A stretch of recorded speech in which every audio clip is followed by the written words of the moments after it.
Donc bonsoir les étudiants, à toutes les étudiantes, donc bienvenue dans cette nouvelle vidéo. Aujourd'hui je vais vous représenter quelques points importants bien le cours de l'équilibre acido-basique.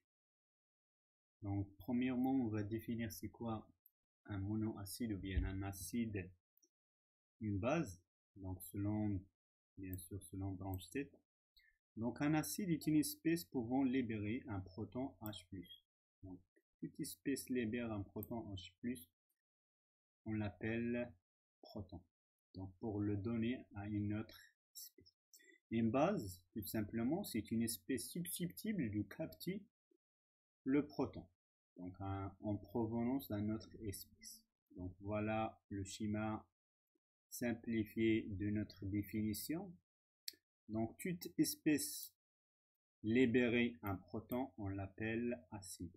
Donc toujours libération se trouve à droite. Donc voilà H+.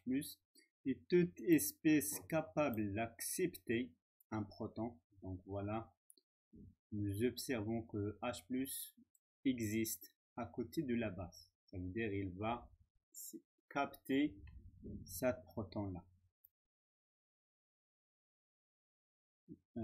Bien ce proton-là, H+. Donc voilà. L'acide et la base sont dits conjugués, ils formant un couple acide-basique.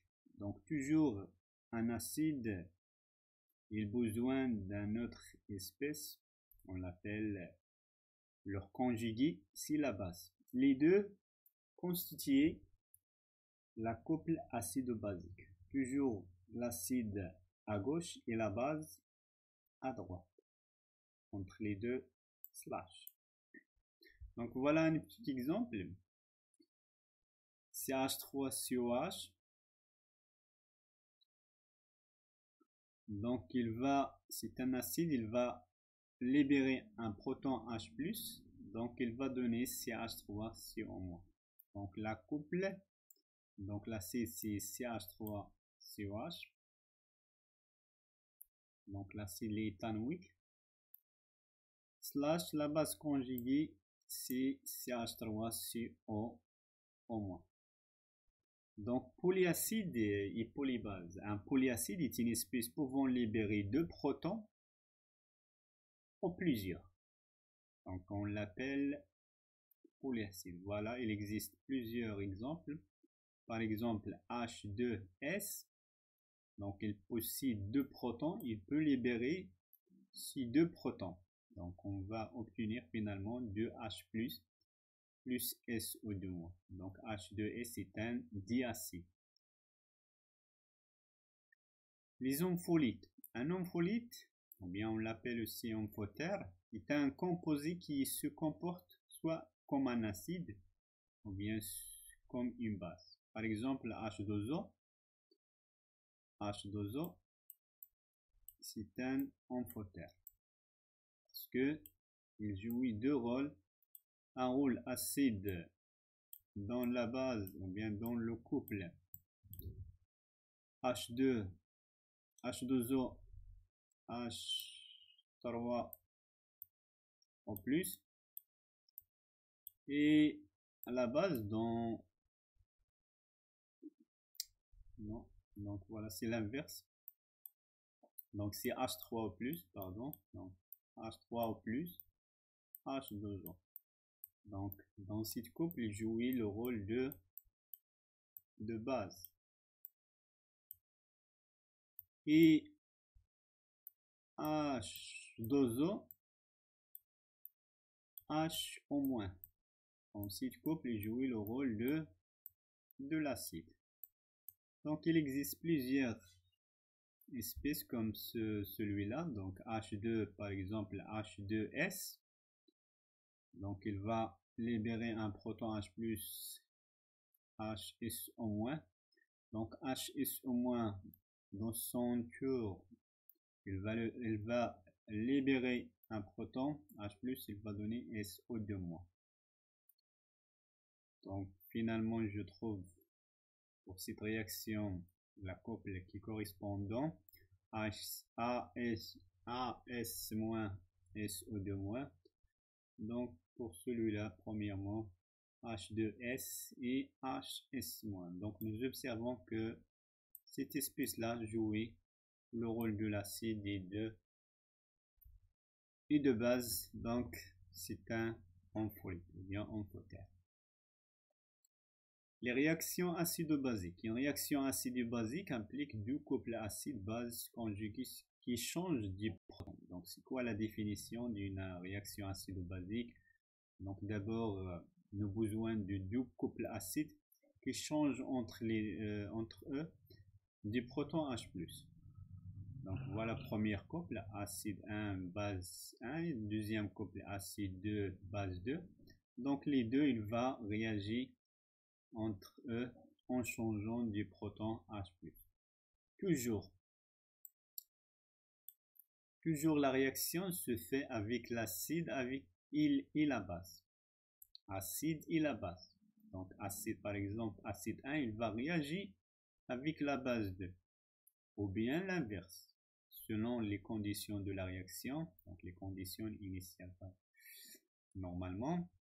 Donc la base 1, il va réagir avec l'acide acide 2. Ne trouve jamais la réaction entre deux acides ou bien la réaction entre deux bases. Donc n'existe pas. Donc voilà la réaction finale. Donc voilà pour la première couple. Si je considère l'acide qui réagisse, donc c'est l'acide, il va libérer un proton et donner la base conjuguée. Donc deuxièmement, puisque dans le premier couple c'est l'acide qui réagit, donc dans le deuxième c'est la base qui va réagir. Donc la base plus H+, donc il va accepter H+ pour donner l'acide. Donc je fais la somme pour trouver la réaction finale. Donc les réactions acido-basiques ont milieu aqueux. Donc le milieu aqueux. Donc voilà, on a dit précédemment donc que l'eau joue deux rôles, un rôle d'acide et un rôle de base. Donc voilà les réactions qui correspondent. Donc le caractère ampholyte de l'eau se traduit alors par la superposition des deux réactions. Donc voilà. Donc cette réaction entre les deux couples, on l'appelle autoprotolyse de l'eau. Donc c'est la réaction de l'autoprotolyse de l'eau. Donc c'est la réaction entre ces deux couples. L'eau base va réagir avec l'eau acide. Donc H2 plus H2, H2O plus H2O pour donner H3 plus et H-, HO-. Donc voilà d'autres exemples des réactions acide de base. Donc voilà l'acide, il va réagir avec la base. Donc cet acide, il va libérer un H+. Donc H2O, il va capter cet H+ pour donner H3O+. Donc c'est H3CO-. Donc c'est la base, il va capter H+. C'est l'acide qui va donner cet H+. Donc H2O, lorsqu'il libère un H+, il va devient HO-. Donc cet H+ là, NH, ou bien la base NH3, il va capter H+ pour donner une H4. Donc voilà, on va parler de la constante d'équilibre, c'est très important. Donc, dans les réactions acide de base, la constante d'équilibre cas de toute réaction acide de base est donnée par la relation, ou bien la loi d'action de masse. Donc voilà, ici je considère une réaction générale, A plus B va donner C plus D, avec les petites A, B et C sont des coefficients stoichiométriques. Donc voilà deux sens d'évolution de notre réaction, le sens direct c'est 1 et le sens inverse c'est -1. Toujours la constante d'équilibre, c'est l'activité du produit sur l'activité des réactifs. Donc, en utilisant les activités des espèces A et B et C à l'équilibre, donc voilà. Donc, on va remplacer les activités. Donc, il y a la relation entre les activités et les concentrations à l'équilibre. Donc, on peut utiliser cette relation-là. Donc, on va écrire la concentration de C à la puissance C,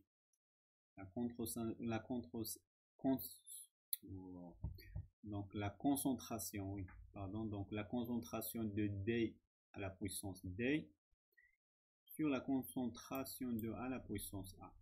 Donc voilà, fois la concentration de B à la puissance B.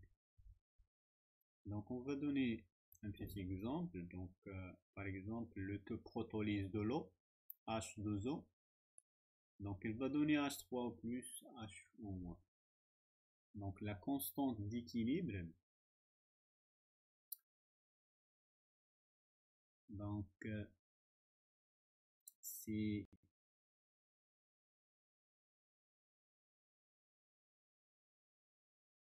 la concentration. Donc K, on va l'appeler KE. C'est la concentration de H3O plus multiplier la concentration de HO- sur la concentration de H2O. Toujours l'activité des solides, des espèces solides et des espèces liquides égale à 1. Donc leur activité égale à 1. Donc la concentration, on ne l'écrit jamais dans l'expression de la constante d'équilibre. Donc finalement on va trouver, puisque l'état de C2 c'est aqueux, au moins c'est aqueux, n'est pas liquide ou bien solide. Donc même pour les ions H-, pour H2O c'est liquide. Donc c'est H3 plus multiplié H-. Donc on l'appelle cette expression, bien ce produit là, le produit ionique de l'eau. Donc on la note KE. Donc à 25 degrés Celsius, KE égale à 10 à la puissance moins 14. Donc on peut définir un autre paramètre, c'est PKE. Donc PKE égale à moins log de KE. Donc moins log de 10 à la puissance moins 14. Donc il va donner en mathématiques 14. Voilà, j'espère que c'est clair. On passe à la constante d'acidité. Chaque réaction possède une constante. La constante d'acidité, donc on l'obtient à partir de la réaction de l'acide avec H2O, avec l'eau. On l'appelle aussi la dissociation de l'eau, de l'acide, pardon, donc de l'acide. Donc AH va réagir avec H2O. Donc AH c'est l'acide, H2O c'est normalement c'est la base. Donc acide il va donner H plus pour donner A-, donc la base conjuguée. Et H2O va accepter H plus pour donner H3O plus. Donc les couples réagissent, c'est AH A- et H3O plus H2. La constante d'acidité. Donc de même, c'est les concentrations des produits, donc c'est la concentration de A- multiplié concentration de H3 plus sur la concentration du AH.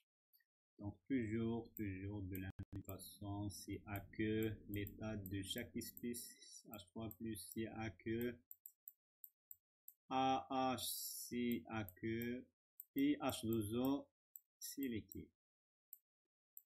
C'est pour cela ne l'existe pas dans l'expression. Donc on passe à la force d'acidité, ou bien force des acides et des bases. On dit que la force ou bien un acide est plus forte si il cide plus facilement un proton H+. Donc il cide plus facilement un proton H+. Donc ça veut dire qu'il possède une constante d'acidité plus grande. Plus un acide est fort, plus l'équilibre est déplacé dans le sens 1. Donc, et par conséquent, plus Ka est grand. Donc, on dit que un acide est fort, que sa constante d'équilibre ou bien constante d'acidité est grand. Donc, pour la constante de dissociation de l'acide, la constante d'équilibre, on l'appelle la constante d'acidité. Constante d'acidité.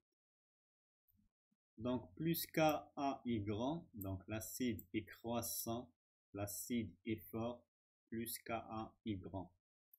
Donc, il existe une relation entre Ka et pKa. Donc, il est parable à celle de produit ionique. Donc, pKa égale, donc pKa égale à moins log de quoi? Moins log de 1. Donc, si puisque K est grand, donc croissant, avec ce moins là, donc le pKa il va diminuer, donc décroissant. Donc une base étant plus fort qu'il capte plus facilement un proton H+. Donc voilà, il va capter la proton H+. Donc la base est croissant, c'est l'inverse. Donc voilà, c'est l'inverse. Ça veut dire que Ka est faible. Il existe une autre constante, on l'appelle la constante de base. Ça veut dire que Kb est grand. Ka décroissant, donc pKa est grand. Donc voilà le diagramme qui explique la force de l'acidité ou bien la force de l'acidité de la base. Donc le pKa, l'acidité croissant. Donc pKa augmente. Donc c'est une échelle de pKa. Donc les espèces qui existent dans cet intervalle entre 0, donc de moins 10, moins 8, sont des acides très forts. Les acides qui existent entre 0, qui possèdent un pKa entre 0 et 14, sont des acides faibles et des bases faibles. Donc ici l'acide est très fort, mais les bases très faibles.